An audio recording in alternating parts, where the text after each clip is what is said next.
आजकै हिसाबले स्वास्थ्य मन्त्रालयले घोषणा गरेको 102 जना पुगिसक्यो। 25,500 भन्दा बढी त झन्डै 26,000 को हाराहारीमा संक्रमित भइसके। अब कतिको त परीक्षण नै गरेका छन्, यो त परीक्षण गरेको मान्छेबाट आएको रिपोर्ट हो। त्यसकारण चाहिँ यत्रो ठुलो संक्रमणलाई सरकारले सामान्य रूपमा लिने, देशको प्रधानमन्त्रीले सामान्य चाहिँ रोग हो जसरी व्याख्या गर्ने, त्यो चाहिँ जिम्मेवार चाहिँ व्यक्ति, जिम्मेवार निकायले गर्ने विषय यो होइन। यसो भनेर काङ्ग्रेस चाहिँ यसबाट पन्छिन खोजे होइन। यो देशको जति परिवर्तन भएको छ तपाईँले म सबै दृष्टिकोणले भनिदिन सक्छु, चाहे त्यो शिक्षाको क्षेत्रमा भन्नुहोस्, चाहे निजी अस्पतालको कुरा गर्नुहोस्, चाहे हवाई क्षेत्रमा कुरा गर्नुहोस्, चाहे टेलिकम सञ्चारको कुरामा गर्नुहोस्, गाउँ गाउँमा सहकारी ब्याङ्कहरू लाने कुरा गर्नुहोस्, सबै यो नीति सबै नेपाली काङ्ग्रेसको कारणले भएको हो। आज जुन परिवर्तन जस्तै हामीले अहिले देख्न सकेका छौँ, उपभोग गरिरहेका छौँ, त्यो हिजो नेपाली काङ्ग्रेसको सरकारको समयमा त्यति बेला तपाईँलाई त अत्याधिक रूपमा भ्रष्टाचारको आरोप लाग्यो नि। भ्रष्टाचार त्यसो कारवाही गरे भयो नि त, जसले जसले गरेछ। यो भ्रष्टाचार यस्तो पर्यायवाची शब्द भयो कि जसलाई पनि यो राजनीतिमा लागेपछि भ्रष्टाचार गर्छ यसले भन्ने मानसिकता सबैमा छ। यसको मतलब त छानबिन हुनु पर्यो नि त, जस्तो उसँग त्यो सम्पत्ति छ कि छैन, उसले कमाएको छ कि छैन, कहाँ राखेको छ, खोजबिन हुनु पर्यो। यदि गलत गरेछ भने कारवाही हुनु पर्यो।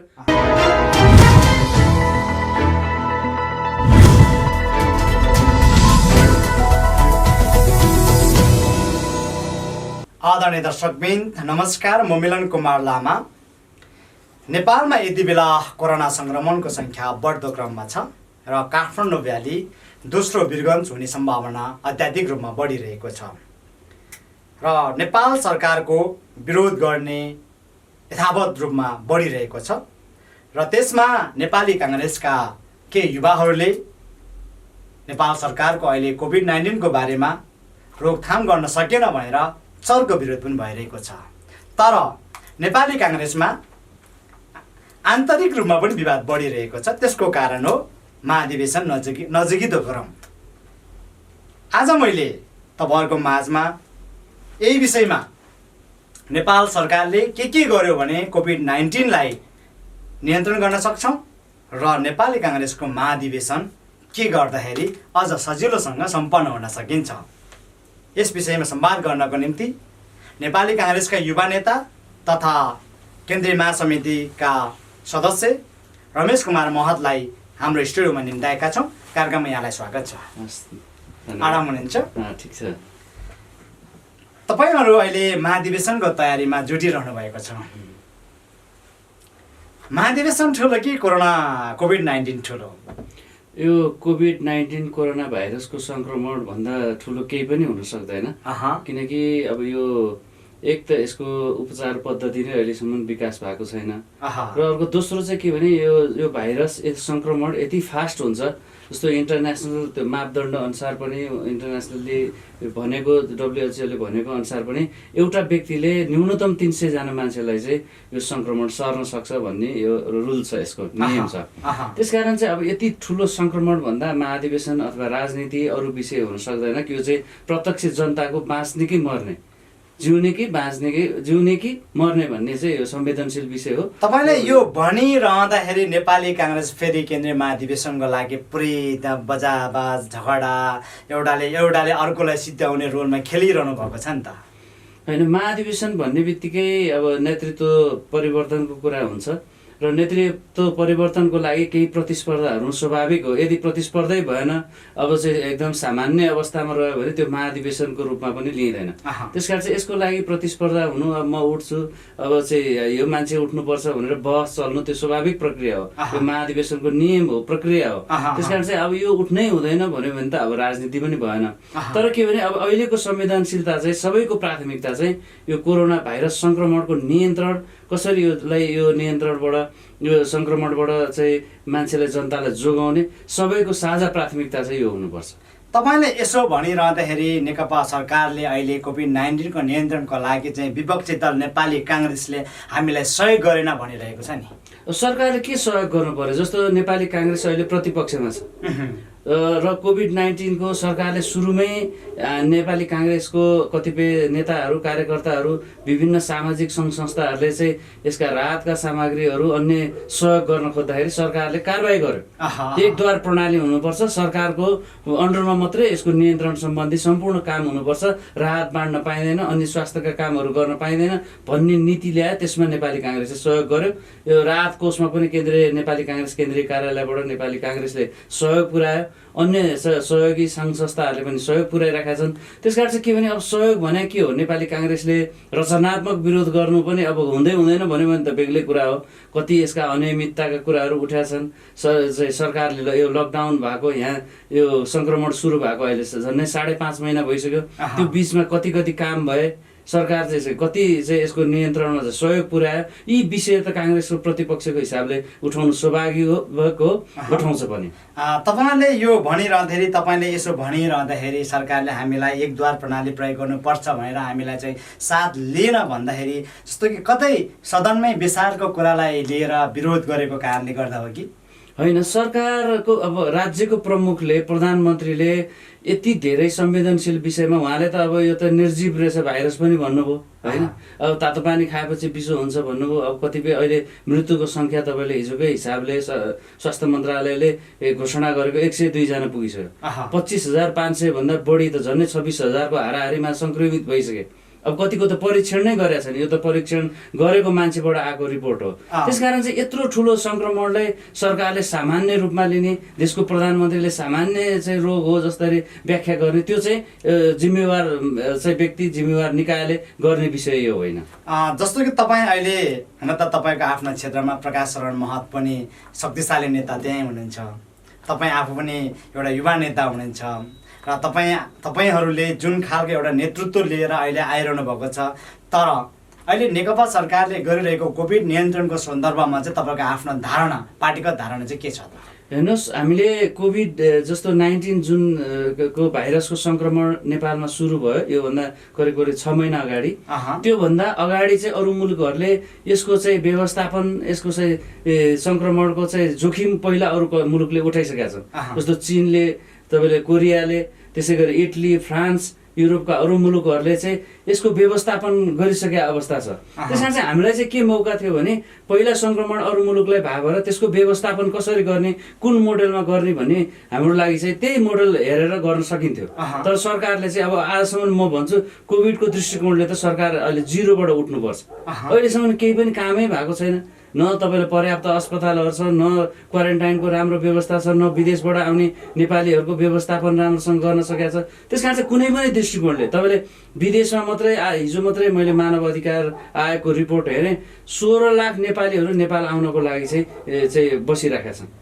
अहिले त्यो सङ्ख्या चाहिँ ल्याउँदाखेरि यहाँ चाहिँ हुने सङ्क्रमणहरू अनि त्यसको चाहिँ व्यवस्थापकीय पक्षहरूको बारेमा सरकार जिम्मेवार हुनुपर्छ पर्दैन। तर तपाईँले यसो भनिरहँदाखेरि नेपाल सरकारले के भनिरहेको छ भने हामीले प्रत्येक स्थानीय तहलाई प्रयोग गरेर हामीले प्रत्येक वडामा आइसोलेसनको लागि हामीले बेडहरू तयार गरेका छौँ, विदेशबाट आएकोहरूको लागि क्वारेन्टाइनमा बस्नको लागि बेडहरू तयार गरिरहेको छौँ भनिरहेको छ। तर तपाईँले व्यवस्था गर्यो, नेपाल सरकारले वास्तै गरेन भनिरहेको छ। तपाईँलाई म अस्ति भर्खर गाउँबाट फर्केको, तपाईँले स्थानीय तहको क्वारेन्टाइन आइसोलेसन सेन्टर पनि हामीले राम्रोसँग हेरेका छौँ। त्यहाँ चाहिँ सङ्क्रमण विदेशबाट आयो, त्यहाँबाट चाहिँ मान्छे फेरि गाउँमा छोड्दाखेरि उसलाई चाहिँ अब PCR टेस्ट गर्दाखेरि सङ्क्रमित देखियो।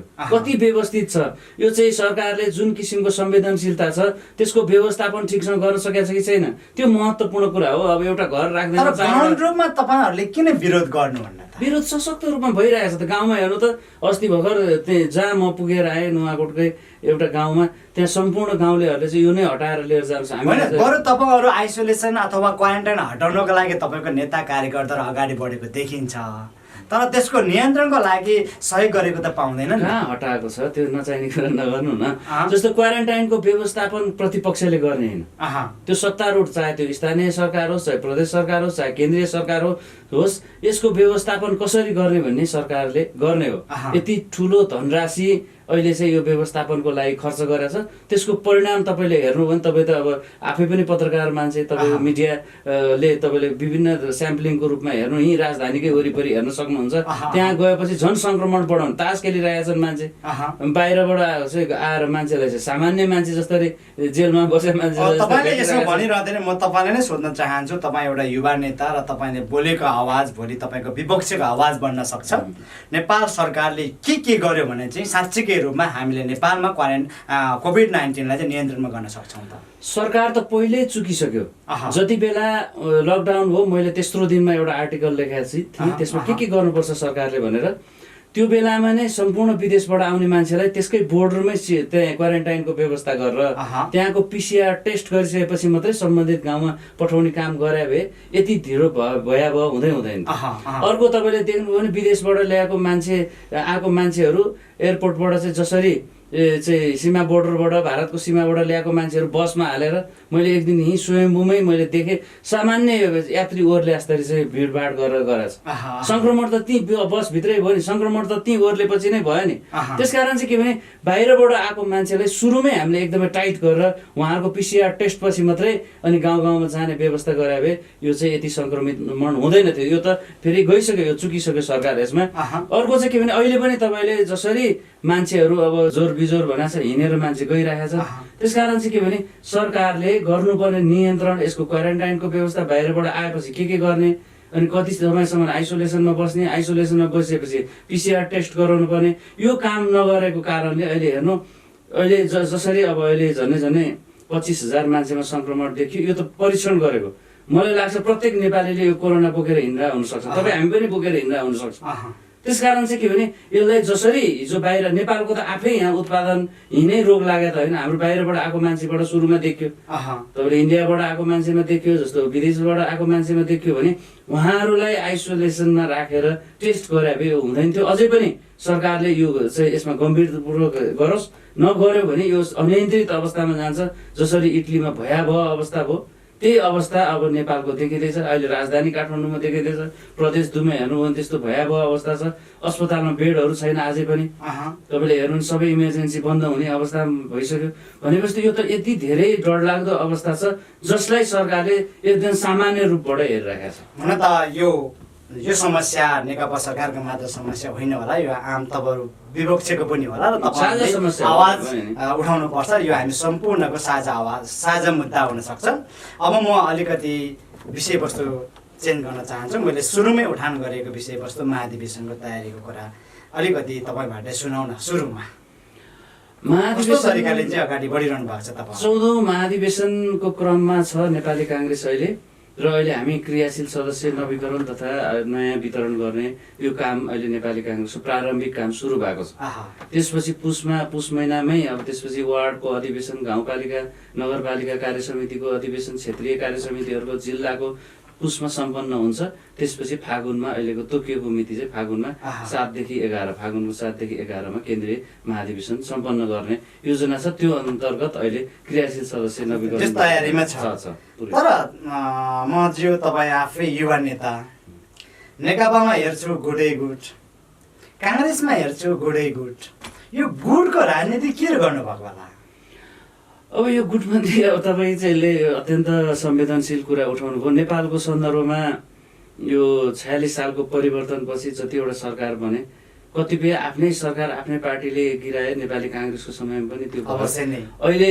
चाहिँ यत्रो दुईटा कम्युनिस्ट पार्टी मिलेर अब चाहिँ हामी स्थायी सरकार बनाउँछौँ हामीलाई बहुमत चाहियो यो अस्थिरताले देश बिग्रियो भनेर चाहिँ उहाँहरू अहिले दुईटा पार्टी एक भएर चाहिँ यत्रो बहुमतका साथ जित्नुभयो संसदमा उहाँ 2/3 समर्थनमा सरकार चलिरहेको छ तैपनि अस्थिरता जिउका दिउँ छ अझै पनि मैले यथावत छ त्यसकारण चाहिँ यो राष्ट्रिय रोग हो त्यस सबै राजनीतिक दलको सबै राजनीतिक नेताहरूको ध्यान चाहिँ मुलुक निर्माणको लागि जानु पर्यो हेर्नुहोस् हामी सँगसँगै चाहिँ जन्म भएको मुलुकहरू अहिले कहाँ पुगिसके, हामी अहिले कुन अवस्थामा छौँ। तर तपाईँले यो भनिरहँदाखेरि विकराल रूपमा तपाईँको आफ्नै पार्टीभित्र देख्छु, एउटा देउबा पक्ष, एउटा पौडेल पक्ष, एउटा यता सिटौला पक्ष, एउटा गगन थापा पक्ष, यसरी पक्षको बिचमा हामीले नेपाल समृद्ध नेपाल चाहिँ कहिले बनाउन सक्छौँ? त्यो गर्न सक्दैन। यो युवाहरूलाई अब तपाईँभन्दा पछाडिका हामीभन्दा पछाडिका युवाहरूले पाउने सन्देश त अब गुटबन्दीको राजनीति गर्नुपर्ने रहेछ भन्ने सिकिसकेको छ।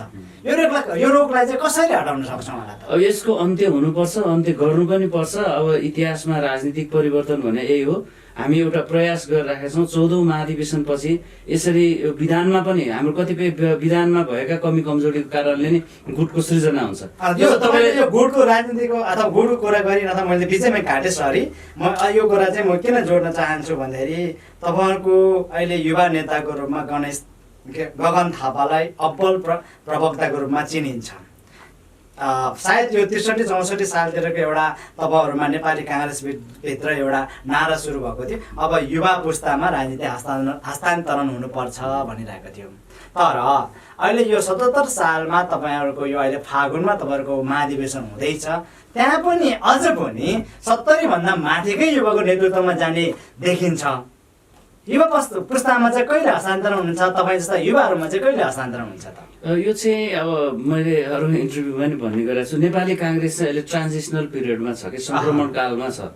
हामीसँग यस्तो नेताहरू हुनुहुन्छ जसले चाहिँ इतिहासै रच्नु भएको छ, जीवनको झन्डै सम्पूर्ण समय चाहिँ राजनीतिमा खर्च गर्नु। अहिले पनि उहाँहरू सक्रिय राजनीतिमा हुनुहुन्छ, जसलाई चाहिँ हामीले अब तपाईँहरू आजै हट्नुहोस्, अब हामीलाई चाहिँ जिम्मेवारी सुम्पिहाल्नुहोस् भन्न सक्ने अवस्थामा पनि छैन। अर्को चाहिँ के भने नेपाली काङ्ग्रेसमा युवा शक्ति पनि त्यत्तिकै सशक्त रूपमा आएको छ। काङ्ग्रेसलाई चाहिँ यो विगतको भन्दा परिवर्तन दिनुपर्छ। अहिले युवाहरूले चाहेको जस्तो पार्टी सञ्चालन गर्नुपर्छ, युवा मैत्री पार्टी बनाउनुपर्छ भन्ने, स्मार्ट पार्टी बनाउनुपर्छ भन्ने एउटा चाहना पनि युवाहरूमा छ। त्यसमा चाहिँ यो ट्रान्जिसनल पिरियड हो। यसलाई चाहिँ मलाई विश्वास छ आउने 14औं महाधिवेशनले केही न केही परिवर्तन दिन्छ, युवा सहभागी भएको पार्टी बन्छ र हामी युवाहरूलाई नेतृत्वमा पुर्याउँछौँ। यो तपाईँ विश्वास हुनुहुन्छ? म पूर्ण विश्वास। तर एउटा आरोप छ नि नेपाली काङ्ग्रेसभित्र, नेपाली काङ्ग्रेसमा विचारको राजनीति होइन, पैसाको राजनीति अथवा पुँजीको राजनीति हुन्छ भन्छ नि, त्यस कारणले युवा पुस्तामा आउन नसकेको भन्ने आरोप छ नि। त्यो त कसले तपाईँलाई भन्यो? यो देशमा एउटै मात्रै पार्टी होला विचार भएको, नेपाली काङ्ग्रेस। यो 2003 सालमा स्थापना भएको पार्टी। आजसम्म नेपाली काङ्ग्रेसको राष्ट्रियता, लोकतन्त्र र समाजवाद भन्दा अर्को विचार देख्नुहुन्छ? अरू पार्टीहरूलाई, अरू पार्टीले म तपाईँलाई उदाहरण दिन्छु।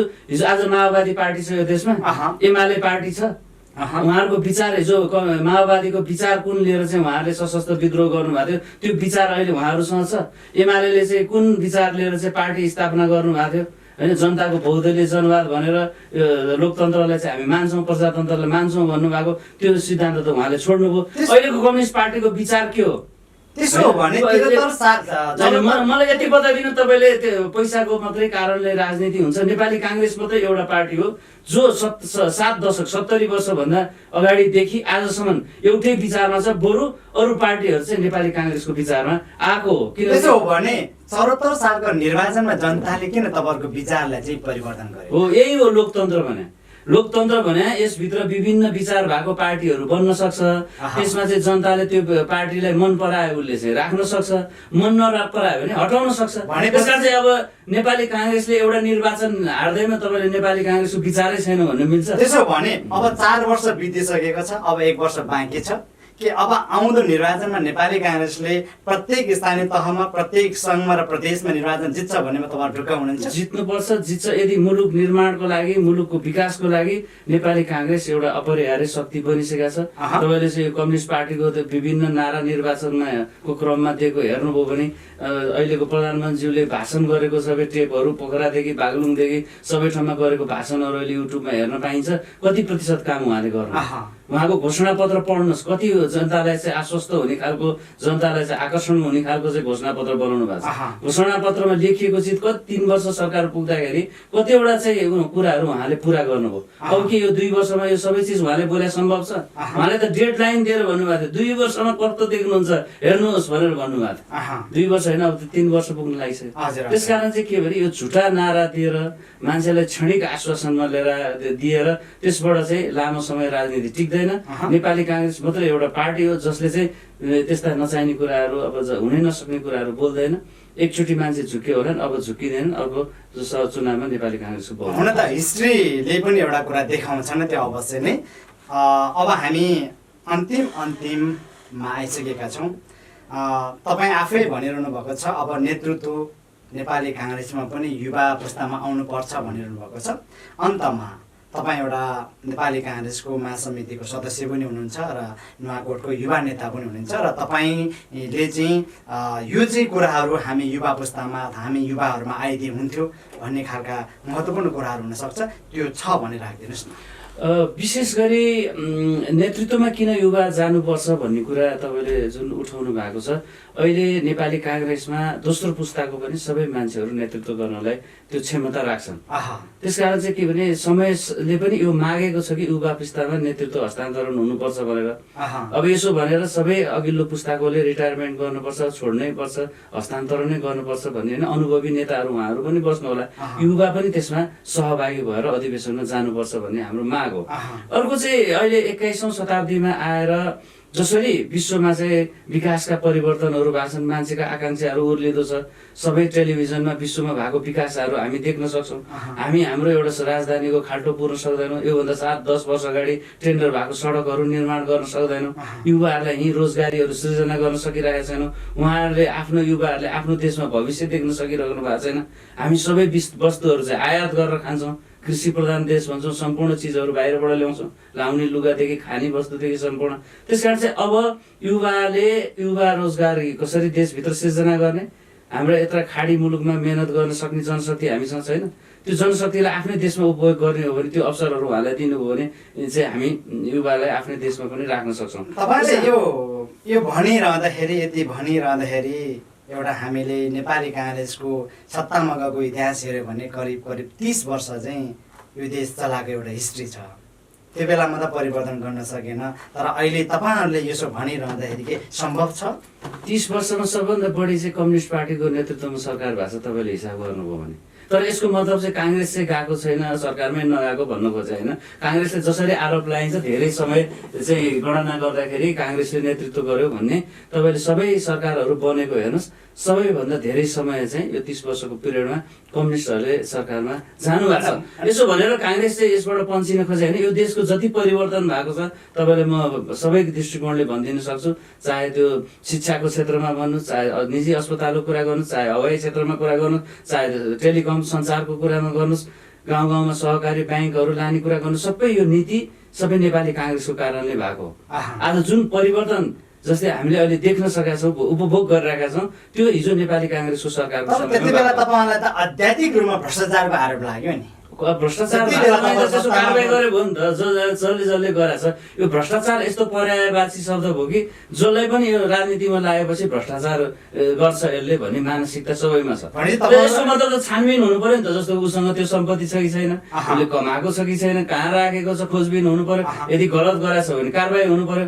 अख्तियारको प्रमुखले अस्ति भने योभन्दा 6-7 महिना अगाडि सुन्नु भएन, म चाहिँ यो कारवाही गर्ने सक्ने अवस्थामै छैन भनेर। त्यस कारण चाहिँ गरे हो त, जसले गलत गरेछ हामी माग गर्छौँ। नेपाली काङ्ग्रेसकै कुनै नेताले त्यसरी चाहिँ गलत गरेछ चाहिँ नाजायज ढङ्गबाट कमाएको छ, चाहे त्यो कम्युनिस्ट पार्टीको होस्, त्यस्तो छ भ्रष्टाचार स्पष्ट देखिन्छ भने त्यस्तोलाई कारवाही पार्टीको नेता किन नहोस्, जुनै भयो भने यो के काङ्ग्रेस भएपछि चाहिँ बस्नु पर्ने, अनि कम्युनिस्ट भएपछि हुनुपर्ने, अथवा कम्युनिस्ट भएपछि चाहिँ बाँच्न पर्ने, सरकार रुलिङ पार्टीको चाहिँ सदस्य भए जे गरे पनि हुने, अनि अर्कोलाई चाहिँ जेल जानु पर्ने, यो खालको हुनु हुँदैन। न्यायको दृष्टिकोणले त समान हुनु पर्यो नि सबैलाई। जसले गलत गरेछ त्यसलाई कारवाही गर्नु। भोलि तपाईँहरूको पार्टी सत्तामा आउँदाखेरि तपाईँ जस्ता युवाहरूले अवश्य नै काङ्ग्रेस पार्टीभित्र बसेर त्यो रुललाई गर्न लागि दबाब सिर्जना गर्नुपर्छ।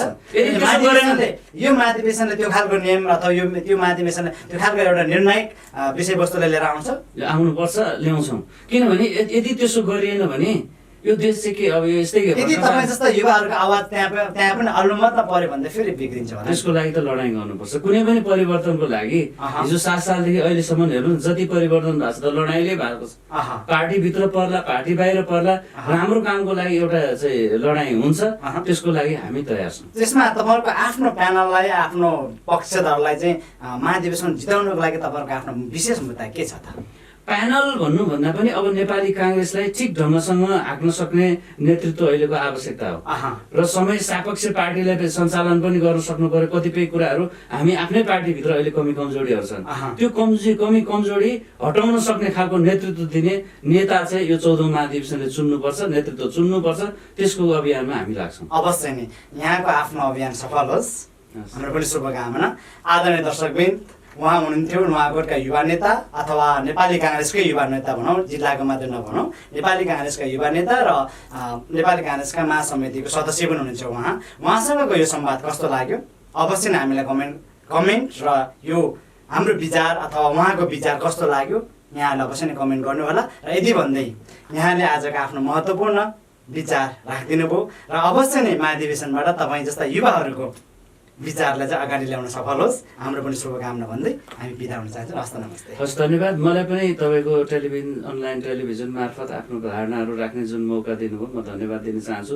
साथसाथै हामी कोभिडको यत्रो प्रकोपमा छौँ, यसबाट आफै जोगिनु पर्ने अहिले अवस्था छ। त्यसकारण सम्पूर्ण दर्शक महानुभावहरूलाई आफ्नो सुरक्षा आफैले गर्ने र यो जति सुरक्षाको नियमहरू पालना गर्ने र सुरक्षित रहनको लागि पनि आग्रह गर्दै तपाईँलाई धन्यवाद दिन चाहन्छु। धन्यवाद। Thank you.